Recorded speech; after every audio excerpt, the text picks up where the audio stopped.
Hello, what's up mga ka-J-Vlog? Welcome ulit sa panibagong video, and for today's video, ayan, mag-unbox tayo ng isang bagong Apple TV. So ito ang Apple TV 4K Wi-Fi plus Ethernet. Okay kaya to? Tara mga ka-J-Vlog, check natin.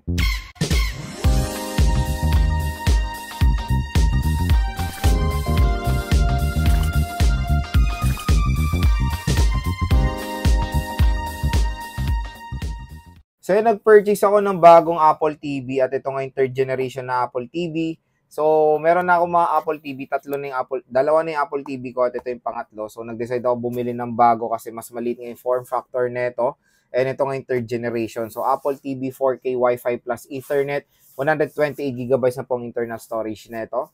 So, kinompare ko nga siya sa lumang Apple TV ko, and yes, mas maliit nga yung form factor netong Apple TV na to. So, ito yung presyo niya.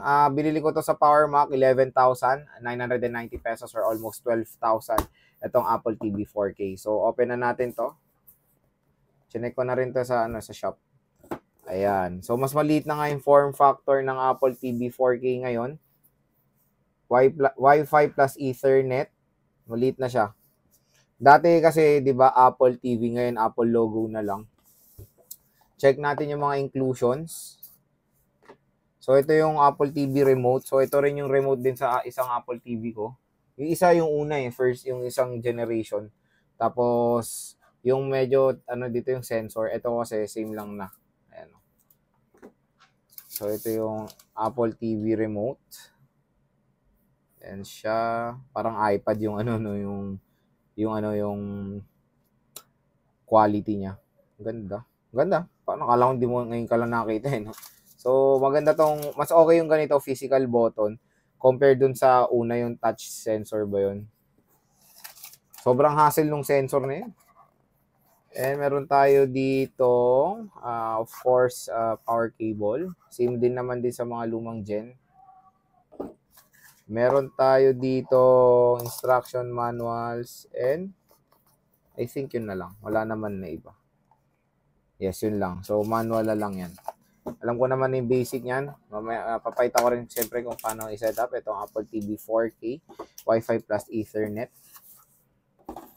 Yun nga maganda dito, mas maliit na siya compared dun sa mga predecessor niya. Alisin natin. Pero sad to say, glossy pa rin. Ito yung hassle dito sa Apple TV. Yung glossy material niya. Sobrang prone to sa gas-gas. Ayan. So, meron kasing dalawang option to. Yung 10.5, yung walang Ethernet and 64GB. Ito may Ethernet, 12,000 pesos. Sinarin natin. Ang daming glossy part nito. So, ayan siya. Matte. Sana minat na lang nila overall kasi medyo hassle yung may glossy part dito, pero yan siya. Pakita ko sa inyo yung luma kong Apple TV. Yung mas latest ko. Hindi ko na alam kung anong generation to Pero ito papakita ko sa inyo yung itsura niya pag magasgas talaga siya. Ayan yung sample nung lumang Apple TV, yung kasunod, yung predecessor na itong isa. Tingnan nyo kaka-unbox lang. Marami ng gas-gas agad yung marami ng gas-gas agad yung Apple logo.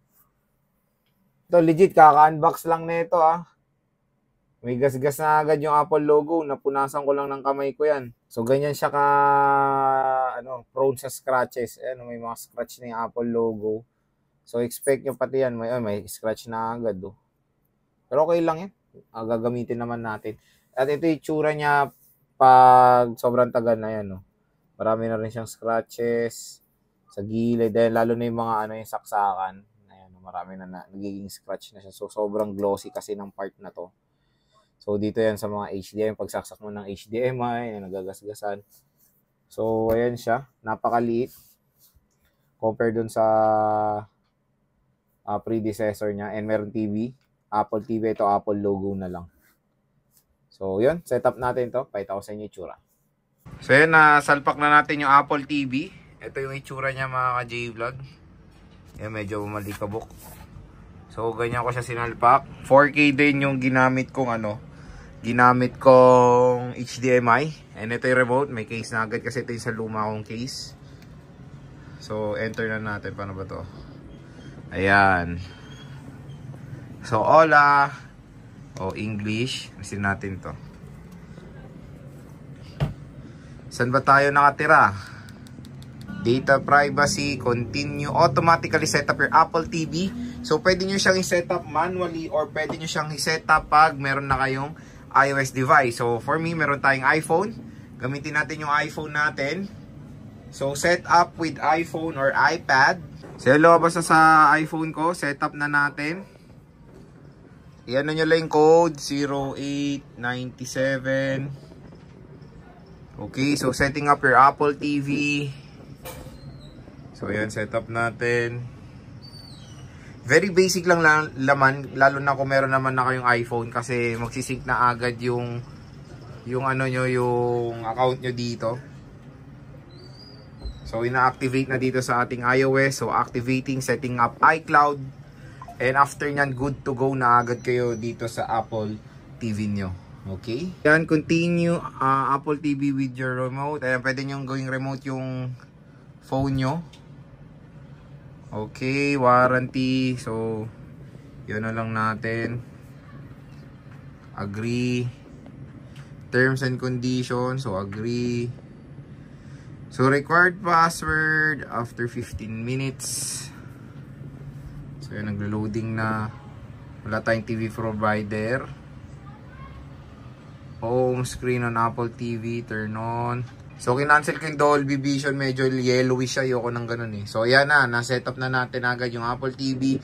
Very basic lang to ngayon. So, magda-download siya yung nasa cloud nyo. So, dinownload niya na yung mga apps ko doon sa luma kong Apple TV. Ayan. So, very accommodating kumbaga, diba? Napakadali lang. Di nyo na mag-isip na mga apps dahil yung nasa Apple TV nyo before ay nandito na agad sa inyong bago Apple TV basta sinayin nyo ni iCloud nyo. So, dalawa yung Apple TV ko. So, meron ako Apple TV sa sala at bumili ako ng bago para nga matry. Tapos yung luma kong Apple TV nandun na sa father ko. So, tatlo yung Apple TV namin. So, kaya nag-sync agad yung mga apps. Very basic at kung naghanap kayo ng very smooth na TV box, magandang i-recommend tong Apple TV. Napakaganda mga ka-J-Vlog. Sobrang smooth ng performance na itong Apple TV.